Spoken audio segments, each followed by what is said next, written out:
Thank you. And we're a tough act to follow. We have a tough act to follow, and we also stand between you and lunch. So we're going to try to, we're going to have a good conversation. We're going to start with a conversation just amongst ourselves, gaining some insights from success stories and lessons learned of these leaders. And then we're going to open up for questions from you. So be thinking about, as you're listening to their stories and listening to the points they're making, be thinking about questions that you have for them, because we do want to come to the audience before we break. So I'm really grateful and pleased to be here today with Jill Blucker from Wells Fargo, and B. Yaramillo, who's the Director of Human Resources at Hilton Austin. And I'd like just to start off, I'll ask you, B, why don't you start just to talk a little bit about your own history and then the work that Hilton is doing, investing in the communities in the ways and we just heard about from these youth. Certainly, I'm very excited to be here amongst all of you today. I grew up in South Texas in a small community. It's about 5,000 people, but certainly I understand the commentary earlier about not ever having anything to do but drive up and down the boulevard. And it still exists that way. I really worked hard to always stay involved in my school. My educators were really the only individuals that I had to look to for guidance and building goals, because who has goals at the age of 15 and 16, right? But if you grow up that way, then the rest of your life will be always exceeding those goals. So I stayed in that, always kept it in my mind, as a lot of other of my friends that I grew up with always said, we have to get out of this town.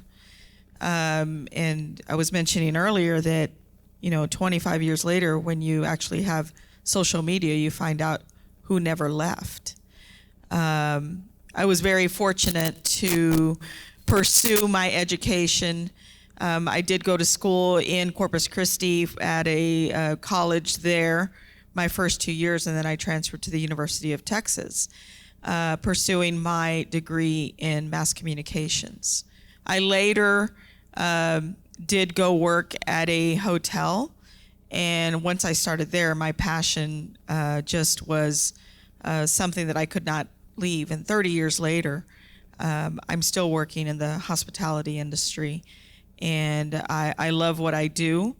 As a director of human resources, have nothing to do with my degree that I initially pursued, but actually ended up getting my human resources certification through the University of Texas, and have also been certified through Cornell University. So hospitality is certainly an industry that everyone is happy and passionate about helping people. So that's a double whammy for me, because I get to be in an industry that helps people. And furthermore, in human resources, it's that connection to individuals and youth. Hilton as a company has a goal, had a goal to open doors to 1 million youth by the year 2019. We're at 900,000 as of today. And we have since committed to doubling our efforts by the year 2030. And I'm sure we'll elaborate later on some of the things that we do as a company to make that happen. Great, thank you. Jill. Hello. So my role is Wells Fargo at Work Program Manager, which basically means that I bring a program that supplies financial literacy and resources to our rural communities.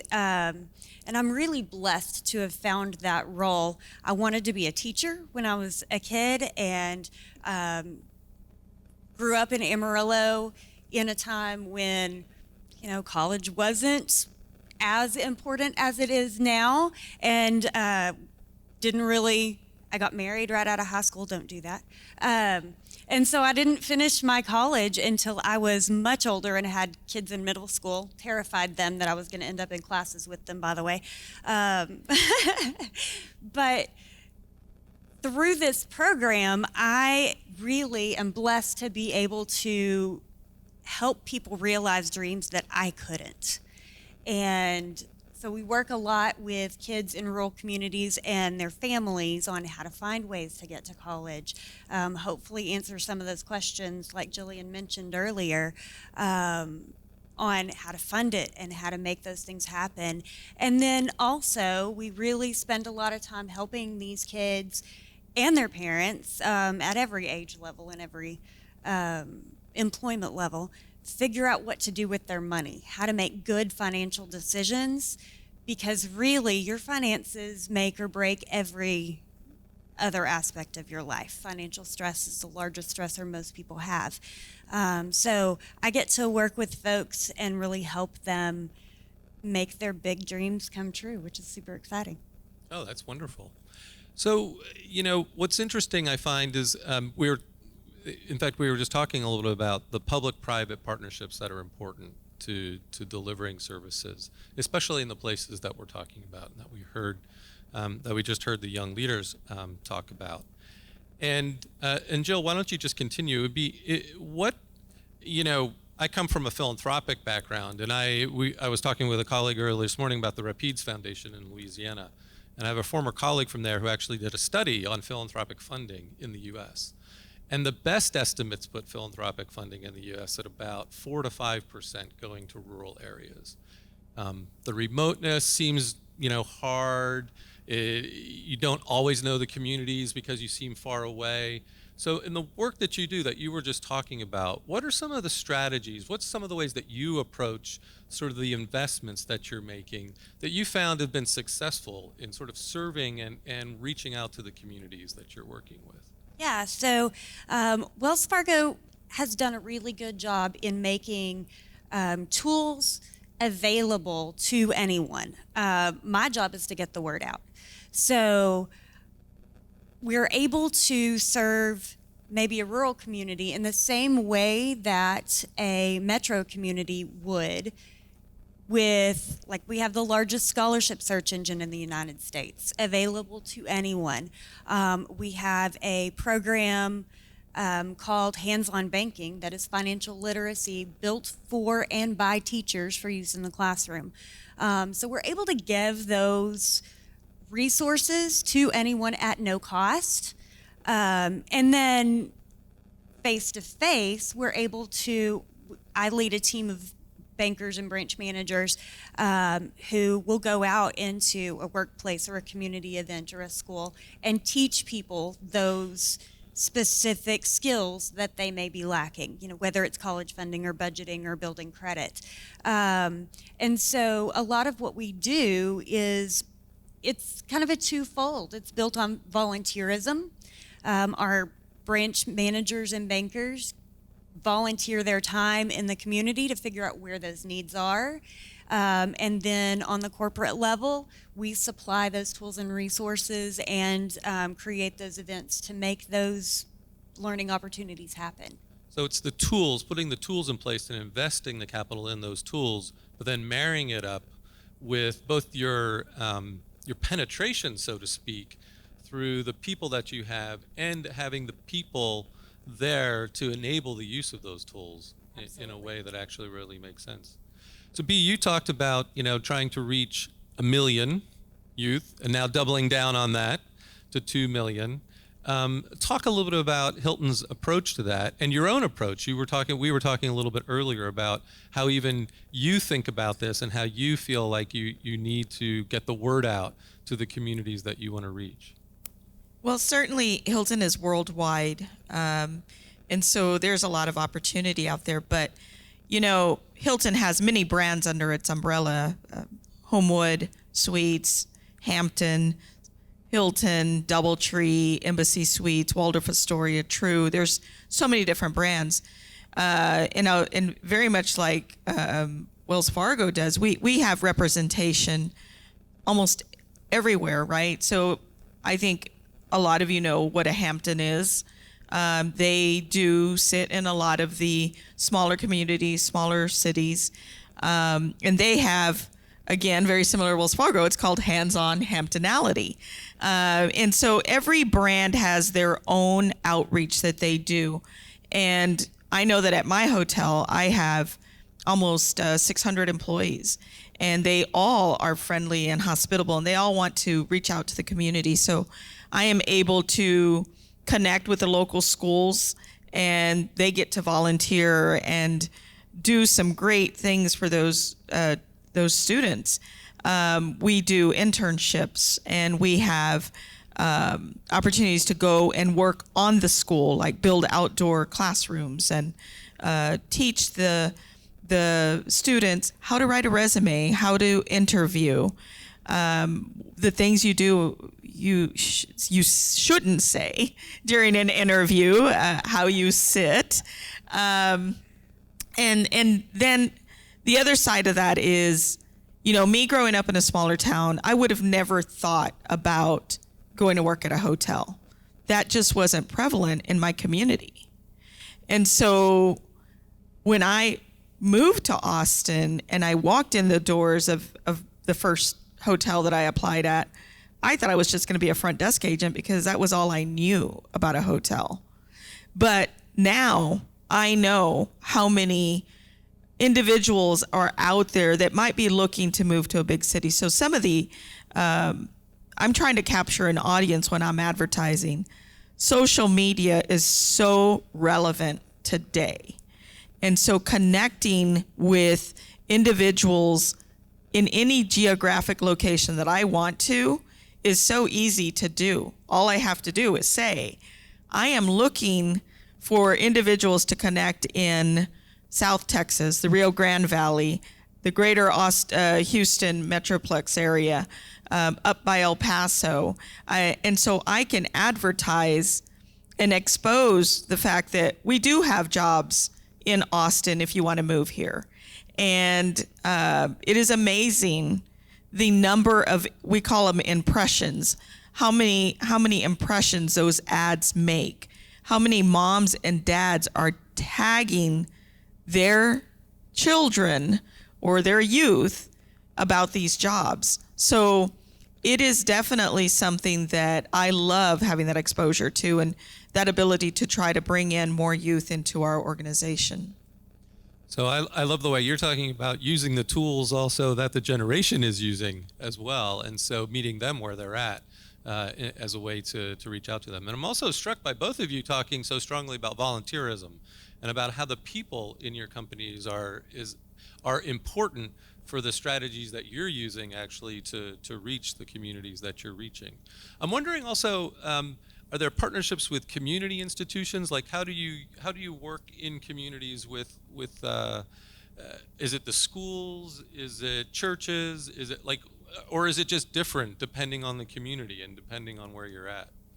I know for us, it depends on where you are really, because wherever there's a Hilton brand, there's definitely a partnership with someone.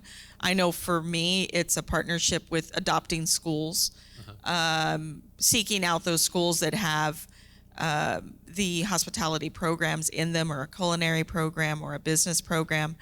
And it's as basic as even the Boys and Girls Club. So any organization such as that we can connect to. And Jill, what would you say? Yeah, very much the same. We do a lot of partnerships with schools. We do mostly high schools because that's really where the rubber meets the road on figuring out how to fund college or learn how to manage your finances.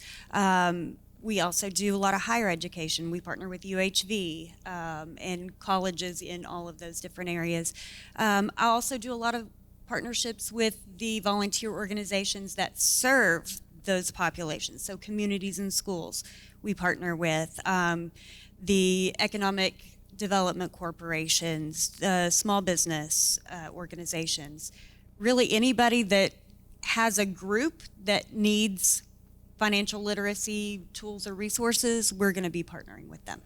So what advice would you give to an outside organization, say a funder, a national foundation, say, that doesn't know the area that well, but wants to be investing in the areas where you're investing, what would sort of the based on the lessons and the strategies that you employ, what would you tell them about trying to get their investments placed in a way that is well positioned for impact and to be reaching the students that we were just hearing from?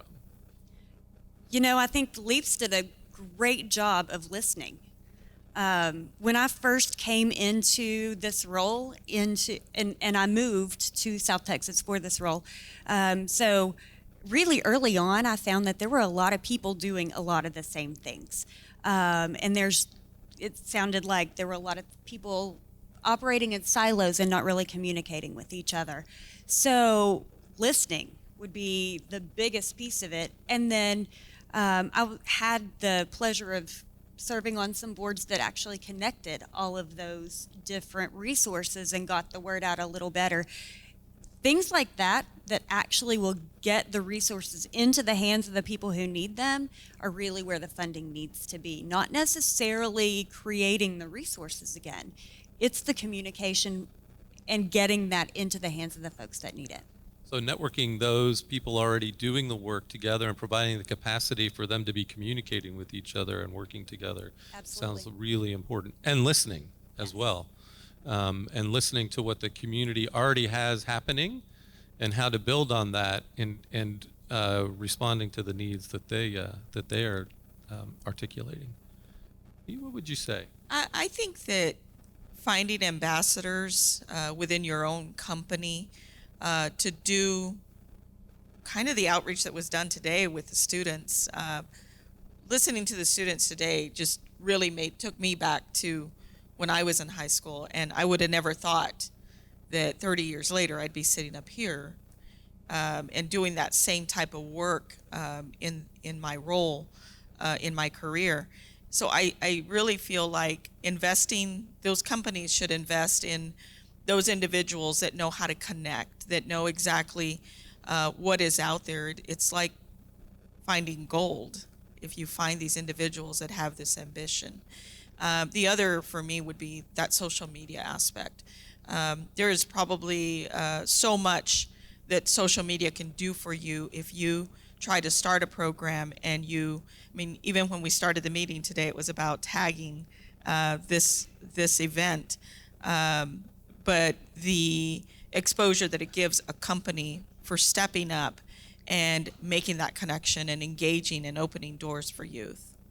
Yeah, that's interesting. Because I'm sitting here struck that both of you are working for businesses, right? And so the primary role is in some respects to be have a competitive advantage in your particular industry, to be making sure that you're a profit-seeking enterprise and making profit. And yet you're both sitting here also talking about really societal impact and community impact writ large. It would be interesting just to reflect on where's the connection there? How does that happen? Does that come from leadership? Does that just come from the people in the company? Where is it that's emanating from, and how do we also build upon that in sort of the partnerships that we're talking about?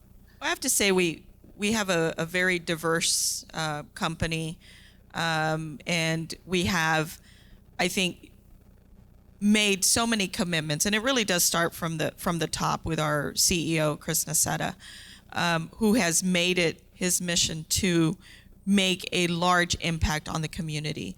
And we want, and we are the number one employer in America, and part of that is the involvement that we have with the community, with the youth, with any organization. And it doesn't stop there. It's not just with our youth. We touch so many different aspects of people's lives because we are so diverse with the organizations that we are a part of. So it's very attractive whereby for me, I might be more interested in bringing awareness about diabetes, and the person I sit next to in my office might be about her dog, her pet, And as a company, we get so involved in so many different areas that it does touch everybody at some point. But certainly that is where we are in terms of constantly trying to make a great impression on our own team. Jill, what would you say? I think the mindset is we all do better when people are more financially stable. Everyone benefits when people are going to school, when people are gainfully employed, when people are managing their budget or their credit well. So really what we do, what we're experts at, is going to benefit everyone, whether they bank with us or not. But we also know that we're pretty cool at giving resources, and we realize that once you've figured out that we really are in it because we want you to do better, you're probably going to come and bank with us.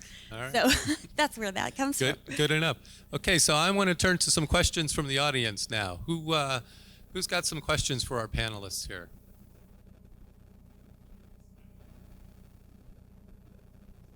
Yes.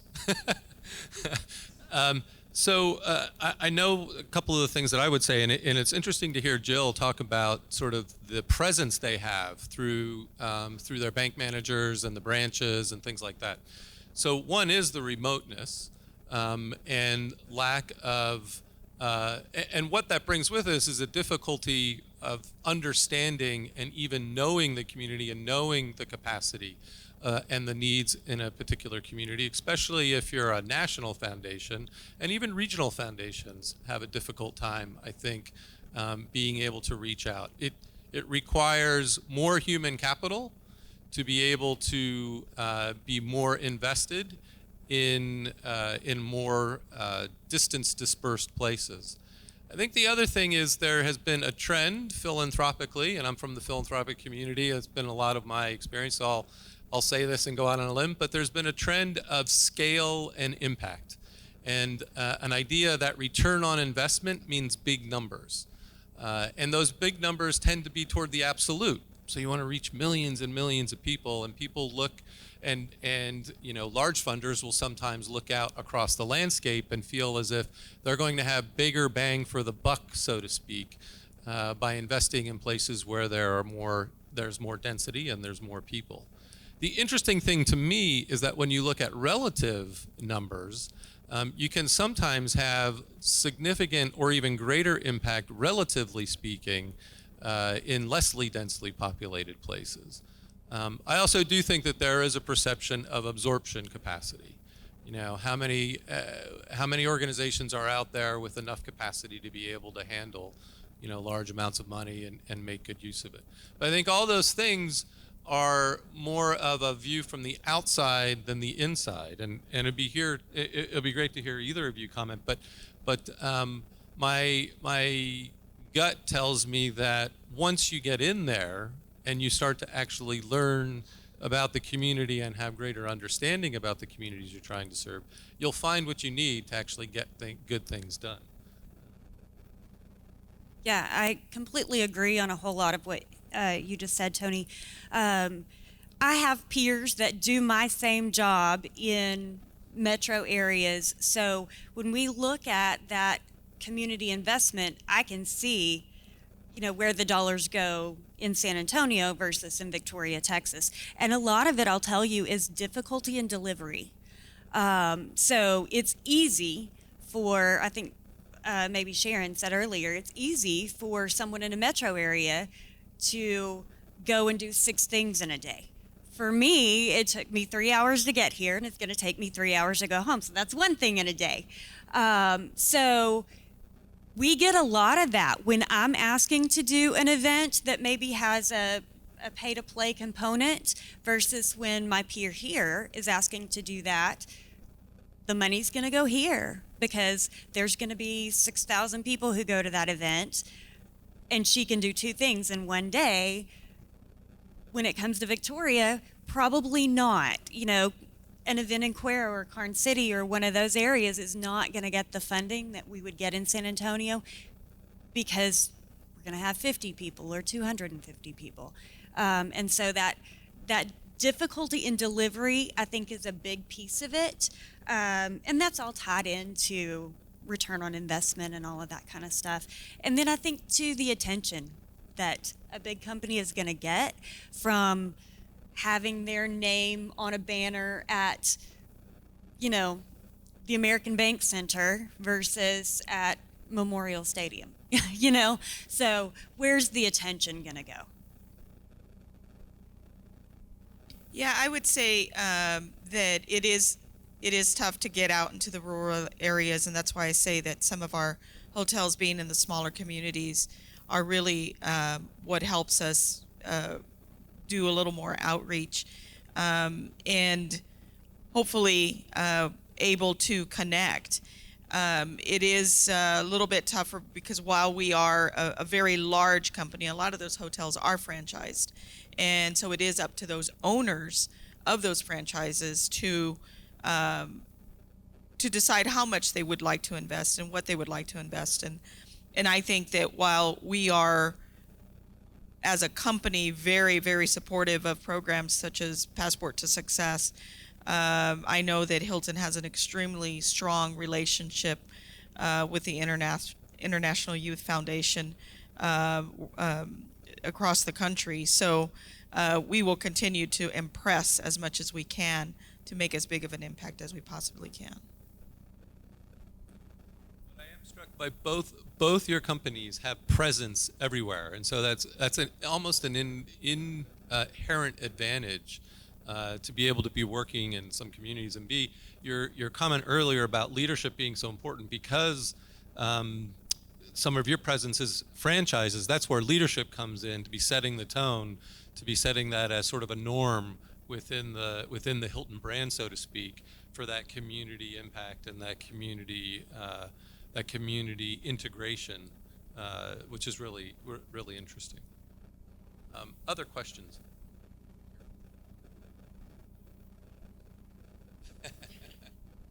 Thank you.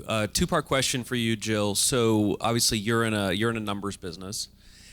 So how do you guys measure the impact of the Wells Fargo at Work program beyond just the number of kids reached, the actual changes in knowledge or behavior or whatever? That's the first part of my question, because I'm sure there's some science behind it, which relates to the second part of my question, which is how do you essentially promote the awareness of a program that has certain features and works in a certain way, while at the same time doing the listening and giving youth real agency, because you don't want kids just making it up. You already know what works. On the other hand, you don't want to just do what works to them. You want to have them and be involved. So how do you balance that? Awesome questions. So I'm going to answer first the measuring of the impact. And that is actually evolving a little bit as banking industry changes. Probably 75% of you in here have an app, and you do all your banking on an app. Probably you haven't been in a branch in the last, 6 months. So things are changing on the way people bank and the way people travel and the way people communicate, right? So our measurement is changing a bit too.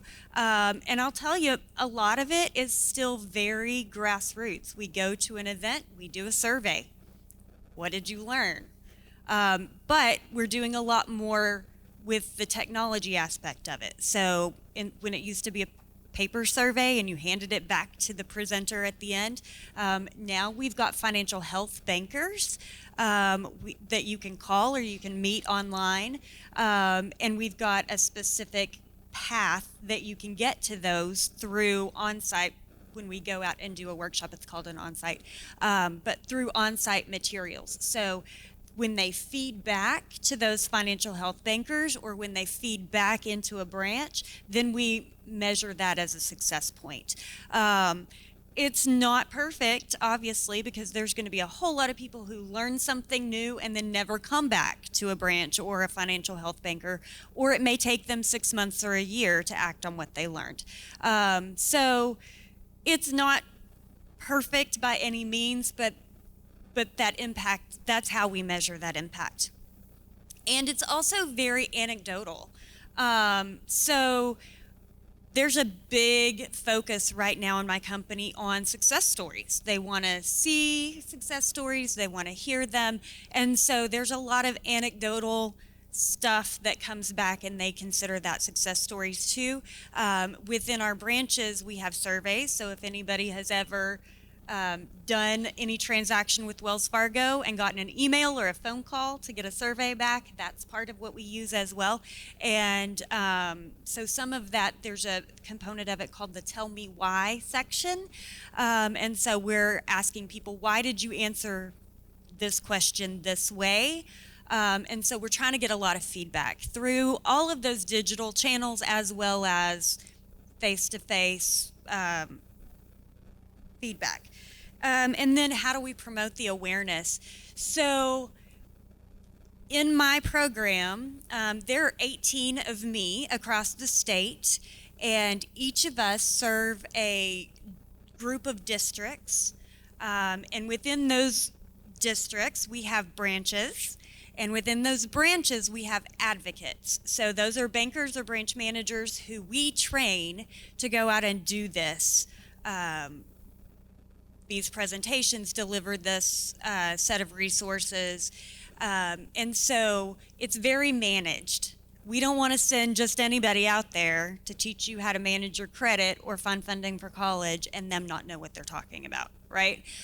So it's very, very managed, and that's a lot of my job, is to teach them how to deliver that. And then we've got very managed sets of resources. So they don't get to go make up their own presentations. It's all already built and created. But a part of that we do, we build in a lot of space for feedback.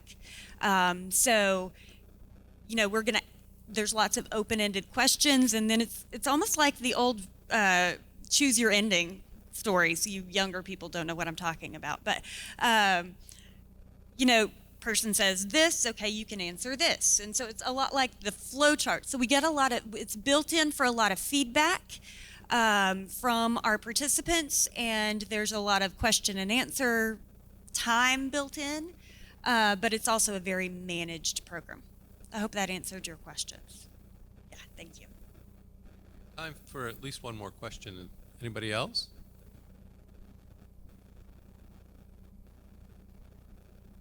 Yeah, I was very touched to hear Jillian talk about the 2 businesses that she runs. In the video, we heard Maddie talk about the beauty salon she wants to start.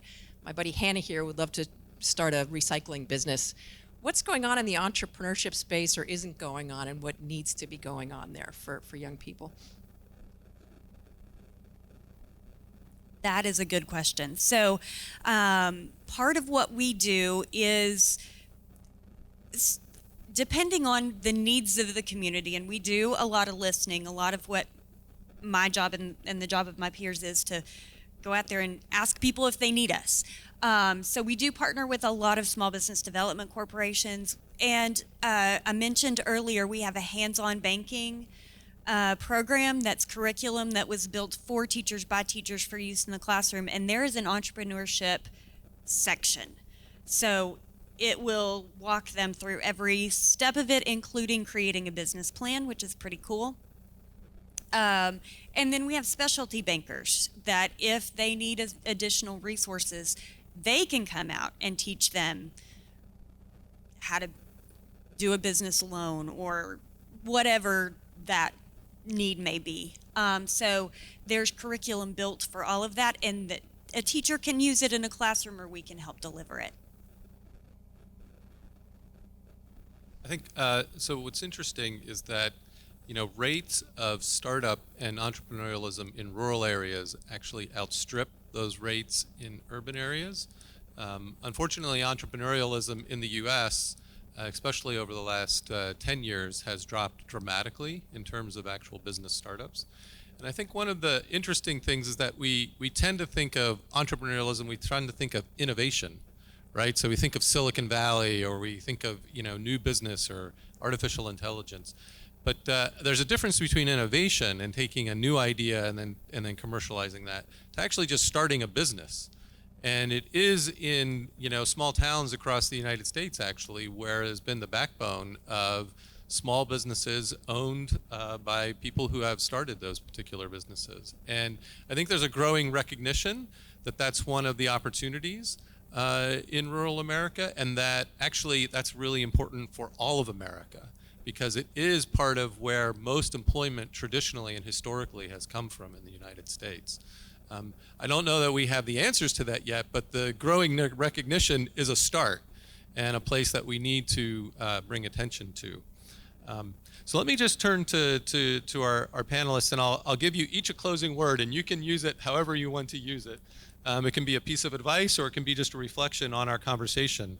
But first, just even before we do that, I just want to thank both of you for your candor and for being here today and for sharing your thoughts and reflections. So Bea, I'll start with you.